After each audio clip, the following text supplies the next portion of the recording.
Mesdames et messieurs et mesdemoiselles, bonsoir. Où que vous soyez, installez-vous confortablement parce que il y a quelque chose de paradoxal dans cette incursion des troupes de M. Zelelan dans la région de Kursk. Je vous explique.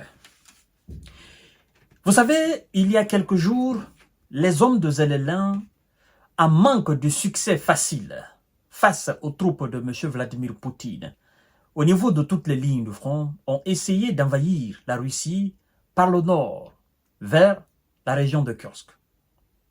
Et qu'est-ce qui se passe? Au lieu que la Russie évacue des hommes dans cette région, ben, c'est les hommes de M. Volodymyr Zelensky qui demandent à ce que, auprès de cette même ligne de front, qu'on évacue la population ukrainienne. On évacue plus de 20 000 habitants. On se dit, mais il y a quelque chose qui ne tourne pas en rond. C'est vous qui êtes en offensive. Normalement, là où vous êtes là, ce sont eux qui doivent prendre peur. Ils doivent évacuer, comme la Russie a demandé. Aujourd'hui, c'est décrété, les gens évacuent. Parce que c'est reconnu en Russie qu'il y a une action de terreau de la part de M. Zelensky et ses supplétifs. N'est-ce pas? On dit qu'il y a une action de terreau qui est en cours. Donc, les Russes sont en train d'évacuer la région de Kursk, n'est-ce pas, et la ville. Alors, au lieu qu'on se limite là, M. Zelensky, la police de M. Zelensky demande à ce que la population du nord de cette partie même de l'Ukraine évacue. Vous vous poserez naturellement la question de savoir, mais pourquoi ils font cela? La réponse a été donnée par les analystes militaires invités sur la chaîne de New York Times. Mesdames et messieurs, écoutez très bien d'abord. La police ukrainienne a demandé le vendredi l'évacuation d'environ 20 000 personnes de la région de Soumy, située dans le nord de l'Ukraine et frontière de la région de russe de Kursk, visée par une incursion de forces de Kiev.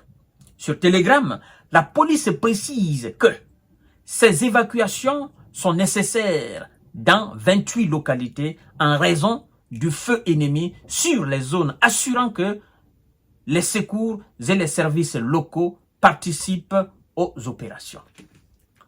Alors, vous savez pourquoi ils évacuent? Écoutez la réponse des analystes militaires sur New York Times. Vous allez comprendre tout à l'heure. Moi, je n'aime pas mentir. Alors, ils nous disent ceci, les analystes militaires sur New York Times. Les forces armées ukrainiennes sont à court de succès facile dans la région frontière de Kursk, en Russie. Les troupes russes ont stoppé l'avancée des forces ukrainiennes au nord de la région de Kursk. Et bien que les troupes individuelles tentent toujours d'avancer vers l'est, Moscou parvient à les contenir, ont déclaré les analystes militaires interrogés au New York Times. Le New York Times continue, les analystes continuent en disant que malgré les événements survenus dans la région de Kursk, l'offensive des troupes russes dans les régions de Tchassov Yar, Touretsk et Pokrovsk ne s'arrête pas. Je vais revenir tout à l'heure sur ça, parce que des localités ont été libérées. Les analyses continuent sur New York Times. Écoutez bien, des journalistes américains ont noté que le régime de Kiev, s'attendant à des conséquences désagréables de son propre acte de terreau, avait commencé à évacuer 20 000 habitants au territoire de la région de Soumy qui borde la région de Kursk. Ah, maintenant c'est clair. Donc, ils ont été stoppés parce que quand moi j'ai parlé de ça, on dit « Oh non, tu n'as pas les informations exactes.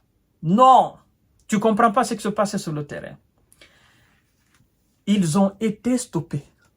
Ils ont été mis en déroute. Il y en a qui ont pris la fuite. Et puisque les autorités de M. Zelensky ont compris leur propre acte, je vous ai dit que c'est une mission de désespoir. Puisqu'ils ont compris que la représaille de M. Vladimir Poutine sera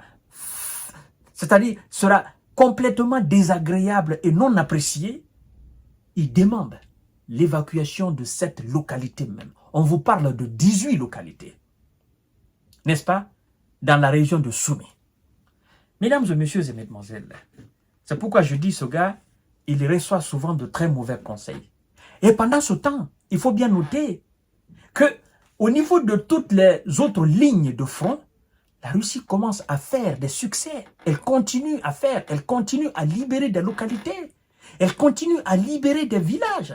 Je dois vous informer que depuis le mois de mai, là où le mois où ils ont lancé une offensive au niveau de Kharkov, jusqu'à date, l'armée russe a libéré plus de 200 et quelques kilomètres carrés. Plus de 200 et quelques kilomètres carrés. Je vous passe l'information, vous pouvez aussi vérifier. Mesdames et messieurs, depuis le début de l'offensive à Kharkov, le mois de mai, jusque-là, 200 et quelques kilomètres carrés.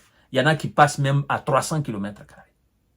Alors, quand j'entends alors des journalistes français nous parler de 350 kilomètres carrés récupérés par les hommes de M. Volodymyr Zelensky dans la région de Kursk, je me dis, mais attendez, c'est dans les rêves. On vous a donné ces informations, mais il faut quand même être sérieux. Des gens qui ont passé 2 ans, 3 ans, bientôt 4 ans, n'ont pas pu libérer des mains des Russes la seule ville de Bakhmut. Eux, en 4 jours, ils vous informent qu'ils occupent dorénavant 350 km² du territoire russe. Ah! Mais vraiment, je sais que vous avez envie de succès. Arrêtez de mentir au peuple du monde. Les gens sont en train de passer des messages de sensibilisation, des messages de paix. Arrêtez de manipuler l'information. Médias occidentaux, médias français, arrêtez. Ce qu'on vous raconte, c'est des balivernes. Mais comment ils vont récupérer les 350 km, 250 km, 25 km, 45 km? Comment ils vont faire pour récupérer cela? Par quel moyen, par quel miracle? Ces gars ont été stoppés. Il y en a qui sont en fuite aujourd'hui. Il y en a qui ont déposé des armes qui sont en fuite.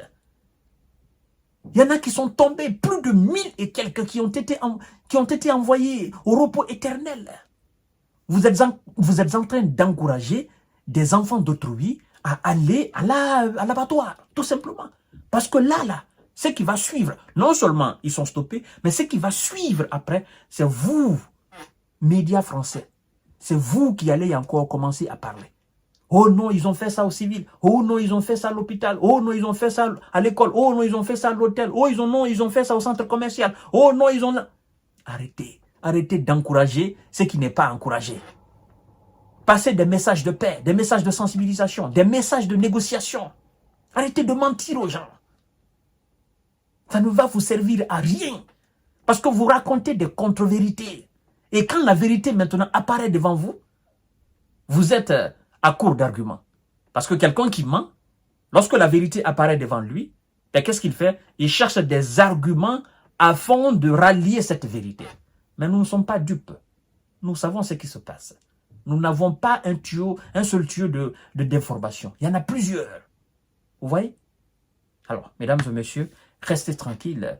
Et à tout à l'heure pour notre série d'informations de décortiquage. Je vous souhaite un excellent samedi. Merci.